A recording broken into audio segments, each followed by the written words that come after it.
কার্যকলাপ আমলসমূহ সকলের জন্য বন্ধ হয়ে যাবে। আল্লাহ সুবহানাহু ওয়া তাআলা ইরশাদ করেন, ইন্নাল আবরারা লাফি নাঈম ওয়া ইন্নাল ফুজ্জারা লাফি জাহিম। আল্লাহুম্মা সাল্লি আলা মাওলানা মুহাম্মদ ওয়া আলা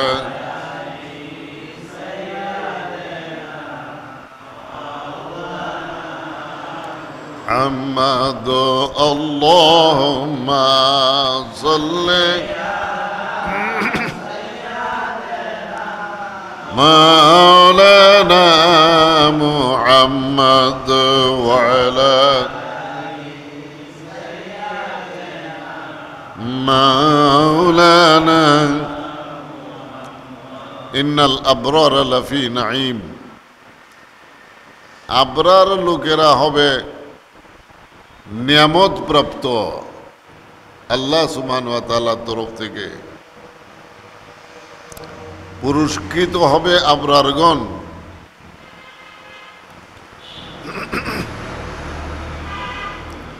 ওয়া ইন্নাল ফুজ্জারা লাফি জাহিম। ফাজের লোকেরা জাহিমের মধ্যে নিক্ষিপ্ত হবে। জাহিম দুজক সমূহের মধ্যে একটি দুজকের নাম। ফাজেরগণ, ফাজের বলা হয় ওই সমস্ত লোকদেরকে যথাযথ কাজ যে লোকেরা না করে তাদেরকে ফাজের বলা হয় শরীয়তের ভাষায়। আল্লাহ এবং আল্লাহ রসুল পাক সাল্লাল্লাহু তাআলা আলাইহি ওয়া সাল্লাম একটি কাজ করার জন্য আমাদেরকে আদেশ করেছেন, আর এই দুইজনের আদেশকে আমরা অমান্য করলাম, তাদের নির্দেশিত কাজ আমরা করলাম না।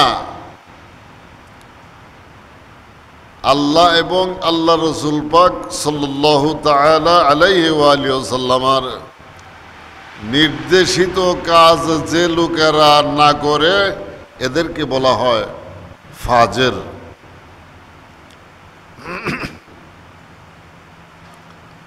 আবরার বলা হয় আল্লাহ সুবহানাহু ওয়া তাআলার বান্দাদের মধ্যে যে সমস্ত লোকগণ আল্লাহর হুকুম তামিল করার মধ্যে অগ্রগামী হয়, রাসূল পাক সাল্লাল্লাহু তাআলা আলাইহি ওয়া সাল্লামার হুকুম পালনের মধ্যে যারা অগ্রগামী হয় ও সমস্ত লোকদেরকে বলা হয় আবরার। আর এই আবরার লোকগণ আল্লাহ তাআলার তরফ থেকে নিয়ামত প্রাপ্ত হবেন।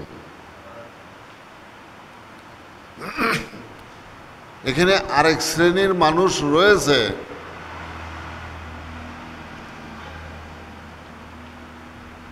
ওই সমস্ত মানুষদেরকে বলা হয় মুকাররাবিন। এদের স্তর দরজা আরেকটু উপরে রয়েছে। মুকাররাবিন লোকগণ সবসময় আল্লাহ এবং আল্লাহ রসুল পাকের হুকুম পালনে তারা সব সময় বাধ্য থাকে। এই দুইজনের হুকুম পালনে কোনো প্রকারের অলসতা যাদের মধ্যে থাকে না তাদেরকে এই মুকাররাবিন বলা হয়। উলাইকাল মুকাররাবুন সুল্লাতুম মিনাল আউয়ালিন ওয়া সুল্লাতুম মিনাল আখিরিন। ওই সমস্ত লোকগণ হচ্ছেন মুকাররাবিন, সান্নিধ্যশীল মানুষ। তারা কোনো নবী রসুল না। মুকাররাবিনগণ কোনো নবীও না, রসুলও না, আপনার আমার মতোই মানুষ। পূর্ববর্তীর লোকদের থেকে তাদের সংখ্যা হবে বেশি, পরবর্তীদের মধ্য থেকে তাদের সংখ্যা হবে কম।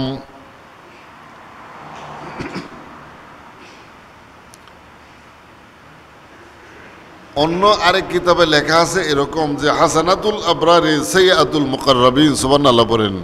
আল্লাহুম্মা সাল্লি মাওলানা মুহাম্মদ ওয়া আলা মাওলানা محمد اللهم صل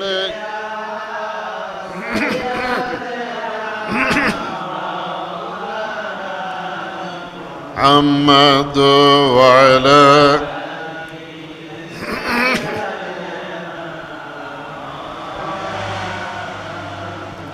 মুমিন লোকদের বিভিন্ন শ্রেণী রয়েছে। প্রথম ক্লাস, দ্বিতীয় ক্লাস, তৃতীয় ক্লাস, চতুর্থ ক্লাস, আছে না এরকম? স্কুলে গেলে ক্লাস পাওয়া যায় না? সে ক্লাস 1-এ পড়ে, একজন ক্লাস 2-এ পড়ে, একজন ক্লাস 3-তে পড়ে। মুমিন লোকদের অবস্থা এরকম, মুমিনগণেরও এরকম ক্লাস বা শ্রেণী রয়েছে। প্রথম শ্রেণীর লোকদের নাম হচ্ছে মুমিন। ইয়া আইয়ুহাল্লাযীনা আমানু, হে ওই সমস্ত লোকগণ যারা আল্লাহ এবং আল্লাহর রাসূলের প্রতি ঈমান গ্রহণ করেছ। এটা হলো মুমিন লোকদের প্রথম শ্রেণী, প্রথম কাতারের মানুষ তারা। দ্বিতীয় ক্লাসের লোকদেরকে বলা হয় মুসলিম। মুমিনগণের উপরে ওই শ্রেণীটা অবস্থিত। মুসলিমগণের উপরে আরেকটা শ্রেণী আছে, ওই শ্রেণীর মানুষদেরকে বলা হয় মুহসিন, এহসান করনেওয়ালা। ওই আবরার লোকগণ মুমিন, মুসলিম এবং মুহসিন শ্রেণীর মানুষের উপরের ক্লাসে তারা অবস্থান করেন। সুবহানাল্লাহ পড়েন। ওই উপরের ক্লাসের আবরার লোকদের জন্য আল্লাহ সুবহানাহু ওয়া তাআলা জান্নাতুন নাঈম নামক একটা বেহেশত রয়েছে, এটা নির্ধারণ করে রেখেছেন। তাদের বিপরীতে হচ্ছে ফাজের লোকগণ। ওয়া ইন্নাল ফুজ্জারা লাফি জাহিম, নিঃসন্দেহে ফাজের লোকেরা জাহিমে নিক্ষিপ্ত হবে। অন্য আরেক কিতাবে এরকম লেখা আছে যে হাসানাতুল আবরারে সাইয়্যাতুল মুকাররাবিন। মুকাররাবিন এটা সর্বোচ্চ শ্রেণীর মানুষের ক্লাস বা পরিচিতি, এর উপরে আর কোনো মানুষ হইতে পারে না। মুকাররাবিন শ্রেণীর উপরে আর কোনো মানুষ হইতে পারে না। বাদশাহ সুলাইমান আলাইহিস সালাম হুদহুদ পাখির মাধ্যমে খবর পাইলেন সাবা একটা রাষ্ট্রের নাম, ওই দেশে রাজত্ব করে এক মহিলা, নাম তার বিলকিস। তিনি সাবার রানী বিলকিসকে বিয়ে করার জন্য সিদ্ধান্ত নিলেন। কেডা? বাদশাহ সুলাইমান আলাইহিস সালাম। এবং একটা চিঠি দিলেন সেই রানী বিলকিসকে বাদশাহ সুলাইমান।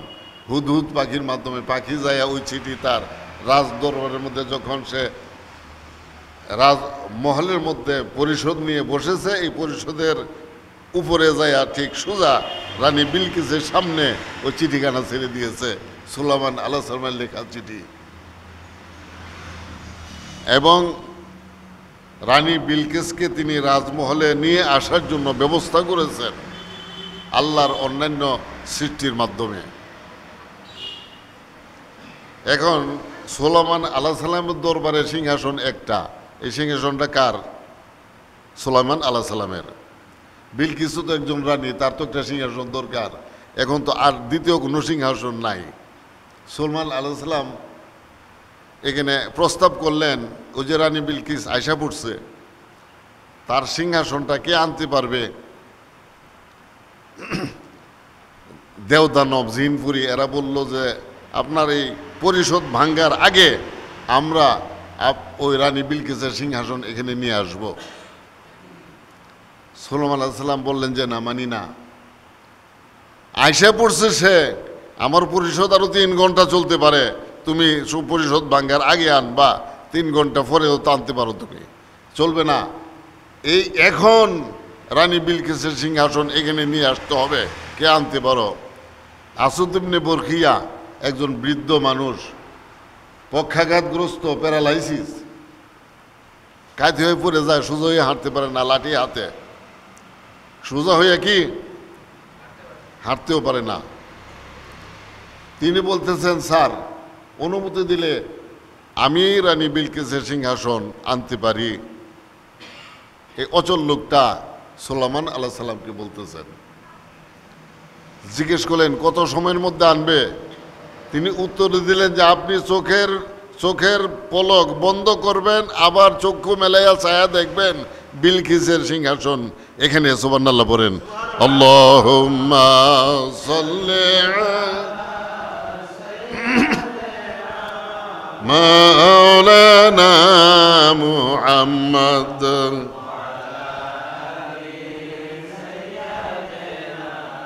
মাওলানা محمد اللهم صل مولانا محمد وعلى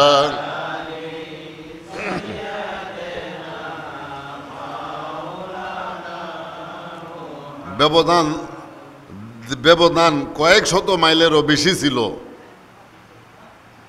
রানী বিলকিসের বাড়ি সুলাইমান আলাইহিস সালামের বাড়ি থেকে অনেক অনেক মাইলের ব্যবধান ছিল। ওই সময়ের মধ্যে আসাদ ইবনে বরখিয়া বলতেছেন, আপনি চোখের পাতি মারবেন, চোখ বন্ধ করবেন, ছায়া দেখবেন, আমি নিয়ে এসেছি, আপনি অনুমতি দিলে। সুবহানাল্লাহ বলেন। তবে দরকার পড়ছে কি কিসের? অনুমতির। কার? নবীর। কার অনুমতির দরকার পড়ছে? নবীর। তিনি যত বড় ওলি হন, নবীর সমান না, নবীর থেকে বড় তো দূরের কথা, নবীর সমান না। নবীর সমানও নয়, কি নবীর কাছাকাছিও নয়, অনেক দূরে। ওই সমস্ত লোকদেরকে বলা হয় মুকাররাবিন। বাবা গৌসে পাক, খাজা গরিবে নওয়াজ, শাহ আলী বাগদাদি রাদিয়াল্লাহু আনহু, শাহজালাল, ইয়ামানি, মুজাররদি, শাহপুরান, এই সমস্ত লোকেরা হচ্ছেন মুকাররাবিন শ্রেণীর মানুষ। তিনি অচল মানুষ। আসাদ ইবনে বরখিয়া সোজা হয়ে হাঁটতে পারেন না, পক্ষাঘাতগ্রস্ত। তিনি ঠিকই চক্ষু বন্ধ করার পর একটা শব্দ শুনলেন যে মনে হলো কি একটা বস্তু এখান থেকে সরাইয়া ওইখানে রেখেছে। সেই আসাদ ইবনে বরখিয়া রানী বিলকিসের সিংহাসন এখানে নিয়ে এসেছেন। সুবহানাল্লাহ বলেন। বিলকিস আসার আগে মনে করেন 50-60 হাত দূরে বিলকিস সিংহাসন নিয়ে আসা হয়েছে। বাদশাহ সুলাইমান আলাইহিস সালাম জিজ্ঞেস করলেন, দেখেন তো এই সিংহাসনটা নিয়ে আপনি চিনেন? এখন রানী বিলকিস তো হতভম্বের মধ্যে পড়ে গেছে, কি বলবে? বিলকিসের বাড়ি তো এখান থেকে অনেক দূর, বিলকিসের সিংহাসন তো এখানে আনা অসম্ভব। তিনি বলতেছেন যে আমার সিংহাসনের মতোই। সুবহানাল্লাহ বলেন। দাবি করে বলতে পারতেছেন না সিংহাসনটা আমার, বলতেছেন কি আমার সিংহাসনের মতোই। হাসানাতুল আবরারে সাইয়াতুল মুকাররাবিন, মুমিন নেককার লোকদের মধ্যে চতুর্থ শ্রেণীর মানুষ হচ্ছে আবরারগণ। সেই আবরারগণ মুহসেন শ্রেণীর উপরের মানুষ। এদের প্রত্যেকের জন্য আল্লাহ সুবহানাহু ওয়া তাআলা জান্নাতুল ফেরদৌস নিযুক্ত করে রেখেছেন। এইবার কিতাবে উল্লেখ করা হচ্ছে হাসানাতুল আবরার, চতুর্থ শ্রেণীর নেককার লোকদের জন্য, জান্নাতুল ফেরদৌসের অধিবাসীদের জন্য যে কাজ করলে সওয়াব হবে, মুকাররাবিনদের জন্য ওই কাজ করাই কবিরা গুনাহ। আল্লাহুম্মা সাল্লি মাওলানা মুহাম্মদ ওয়া আলা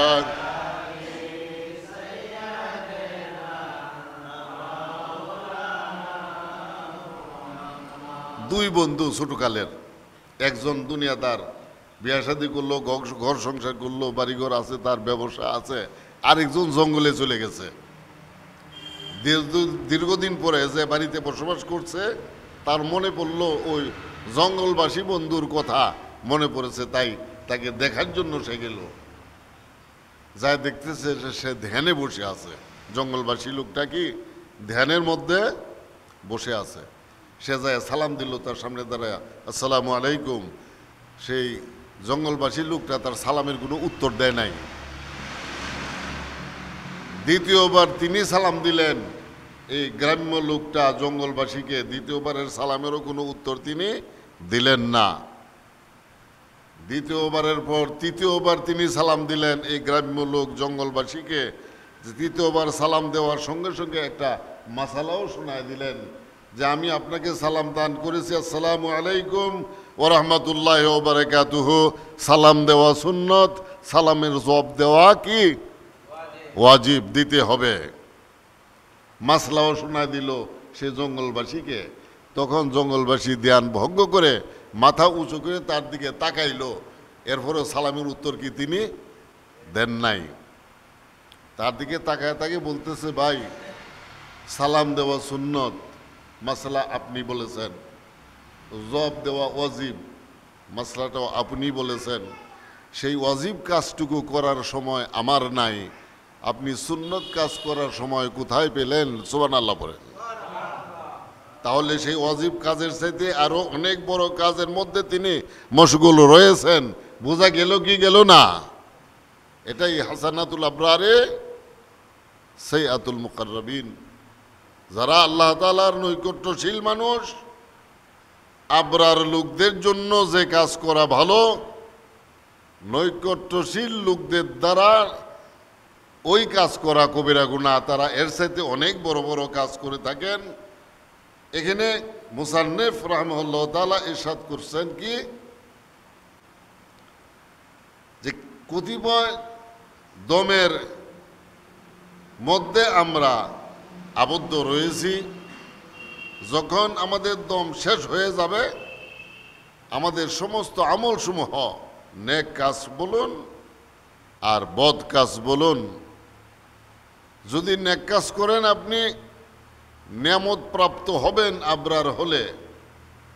ওয়া ইন্নাল ফুজ্জার লাফি জাহিম, ফাজের লোকগণ জাহিমের মধ্যে নিক্ষিপ্ত হবে। যথাযথ কাজ যে সকল লোকেরা না করে তাদেরকে ফাজের বলা হয় শরীয়তের ভাষায়। আমাকে আদেশ করেছেন আল্লাহ এবং আল্লাহ রসুল, তুমি এই কাজ করো, আমি করলাম না, আমি ফাজেরের মধ্যে গণ্য হয়ে গেলাম। তাহলে আবরার লোকদের জন্যেই যদি মুকাররাবিনের সম পরিমাণ কাজ করা সম্ভব না হয়, ফাজেরের পক্ষে ওই পর্যন্ত যাওয়া কি সহজ হবে? কি বলেন? আল্লাহ সুবহানাহু ওয়া তাআলা আমাদের সকলকে ফিসকি ফুজুরি থেকে রক্ষা করুন। রাসূল পাক সাল্লাল্লাহু তাআলা আলাইহি ওয়া আলিহি ওয়াসাল্লামের অনুগত হওয়ার তৌফিক আমাদের সকলকে দান করুন। নবী মুহাম্মদ সাল্লাল্লাহু তাআলা আলাইহি ওয়া আলিহি ওয়াসাল্লামের প্রতি বিশ্বাস স্থাপন করার নাম ঈমান। আল্লাহ সুবহানাহু ওয়া তাআলার উপর বিশ্বাস স্থাপন করার নাম ঈমান নয়। যদি আল্লাহ তাআলার উপরে বিশ্বাস স্থাপন করলে ঈমানদার হইতো, আমি আরো অনেকবার বলেছি, আহলে কিতাবের লোকদেরকে ঈমানদার বলা হতো। ইহুদি নাসারাদেরকে কেউ ঈমানদার বলে, কেউ বলে না। তারা কি আল্লাহ তাআলাকে মানে না? মানে। তাহলে তারা কেন ঈমানদার নয়? শুধুমাত্র আমার নবী মুহাম্মদ সাল্লাল্লাহু তাআলা আলাইহি ওয়া আলিহি ওয়াসাল্লামকে না মানার কারণে তারা ঈমান হারা হলো, তারা কাফের হয়ে গেল। তাই আপনি যদি কোটি কোটি বারো লা ইলাহা ইল্লাল্লাহর জিকির করেন, ইমানদার হইতে পারবেন না। যদি মুখে একবার উচ্চারণ করতে পারেন মুহাম্মাদুর রাসূলুল্লাহ সাল্লাল্লাহু তাআলা আলাইহি ওয়া আলিহি ওয়াসাল্লাম, কয়বার? একবার। আপনি যদি রাসূল পাককে মানেন, আল্লাহ রাব্বুল আলামিনকে জুদা করে আর মানতে হয় না, কারণ আল্লাহর সঙ্গে আমার রাসূল পাক রয়েছেন। আছেন কি? আছেন না? কাজেই আমার হুজুর পাককে মানার নাম হচ্ছে ঈমান। আমার হুজুর পাককে বাদ দেয়া যারা আল্লাহ তাআলাকে মানবে তারা ঈমানদার নয়। তাই রাসূল পাক সাল্লাল্লাহু তাআলা আলাইহি সাল্লামের প্রতি ওয়াল মাউতা আলাল কিতাবে ওয়াস সুন্নাতি ওয়াল জামাআহ, আহলুস সুন্নাত ওয়াল জামাতের উপর, কোরআন মাজিদের উপর আমাদের সকলকে আপনি মৃত্যু দান করুন। ওয়া কালিমাতাই শাহাদাতে, এবং মৃত্যুর সময় মুখে কালমা শাহাদত জারি করে দিবেন। প্রার্থনা কার কাছে? আল্লাহ তাআলার কাছে। এইভাবে দোয়া করতে হবে। ইমাম মুহাম্মদ ইবনে সুলাইমান জাজুলি মারাকাশি রাদিয়াল্লাহু তাআলা আনহু দালাইলুল খায়রাত কিতাবের মধ্যে এই কথাগুলো এইভাবে উল্লেখ করেছেন যে এইভাবে তোমরা নিজের মুক্তির জন্য, নিজের শান্তির জন্য, মহা দুর্যোগ থেকে নিজেকে রক্ষার জন্য আল্লাহ তাআলার কাছে এইভাবে তোমরা দোয়া করবে। ওয়াল মাউত আলাল কিতাবে ওয়াস সুন্নাতি ওয়াল জামাআহ। মরতে তো হবে, কি কন? না মরে কি পারা যাবে? আমাদের মরতে হবে। এই কথা বোঝানোর জন্য কোরআন হাদিসের আরো কোনো দলিলের দরকার আসেনি? আছে কোনো দরকার? দলিল ছাড়া প্রমাণিত মৃত্যুবরণ করতেই হবে। যেহেতু আমরা মরবই, তাই আল্লাহ তাআলার কাছে ফরিয়াদ এইভাবে করব, আল্লাহ আমার মৃত্যু আপনি দান করুন আহলুস সুন্নাত ওয়াল জামাতের উপর, কোরআন মসজিদের উপর, কালমা শাহাদতের উপর আমার মৃত্যু দান করুন। কারণ আল্লাহ তাআলা বলেছেন উদউনি আস্তাজিব লাকুম, তোমরা আমার কাছে দোয়া করো। কেটা কয়? আল্লাহ রাব্বুল আলামিন কয় আমার কাছে তোমরা দোয়া করো, আস্তাজিব লাকুম, আমি তোমাদের দোয়াকে কবুল করি। আল্লাহ তাআলা কি মিথ্যা কথা কয়? কি করেন? তাহলে আল্লাহ বলেছেন দোয়া করার জন্য, দোয়া করলে তিনি কি করবেন? দোয়া কবুল করবেন। তাহলে আমরা সব সময় যদি এই দোয়া করি, মাবুদ আমাকে তুমি আহলুস সুন্নাত ওয়াল জামাত, কোরআন মজিদ এবং কলমা শাহাদতের উপর মৃত্যু দান করো, তাহলে কি আমাদের এই দোয়া কবুল হবে কি হবে না? কে বলেছে এই কথাটা? দোয়া কবুল হবে কথাটা কার? আল্লাহর। আস্তাজিব লাকুম, আমি তোমাদের দোয়াকে কি কবুল করি। শুধু এই পর্যন্ত শেষ নয়, আল্লাহ রাব্বুল আলামিন আরেকটু সামনে আগে আগে দেখেন কি বলতেছে। তিনি বলতেছেন যে উজিবু দাওয়াতাদ দাঈ, আসেনি কোরআন শরীফে? না নাই? আছে। উজিবু দাওয়াতাদ দাঈ, আমি কবুল করি যে আমার কাছে দোয়া করে, তার দোয়া যখন সে দোয়া করে ঠিক তখন সুবহানাল্লাহ বলেন। আল্লাহুম্মা সাল্লি মাওলানা মুহাম্মদ ওয়া আলা সাইয়্যিদিনা মুহাম্মদ। আল্লাহুম্মা সাল্লি মাওলানা মুহাম্মদ ওয়া আলা। আপনারা যতগুলো মানুষ এখানে বসে আছেন, ঠিক আছে, যতগুলো মানুষ আপনারা এখানে বসা, আপনাদেরকে জাহান্নামে দেওয়ার ক্ষমতা কারো নাই। জাহান্নামে দিবেন কে? আল্লাহ। সেই ক্ষমতাটা আল্লাহ তাআলা নাই। আপনাকে জাহান্নাম দিতে পারবেন না, এই কথাটা আল্লাহ তাআলাই নিজে বলে দিয়েছেন। মাবুদ আমাকে তুমি জাহান্নামে দিও না, আপনি এই কথা বলবেন আল্লাহ তাআলার কাছে। আল্লাহ কয় উজিবু, আমি কবুল করি যে ব্যক্তি আমার নিকটে প্রার্থনা করে, আবেদন করে, নিবেদন করে, দোয়া করে, ইজা দাআনে, যখন সে দোয়া করে ঠিক তখন আমি তার দোয়াকে কবুল করি। কথাগুলো কার? তাহলে কি করে তিনি আমাকে জাহান্নামে দিবেন? আমি তো সব সময় আল্লাহ তাআলার কাছেই এই প্রার্থনা করব।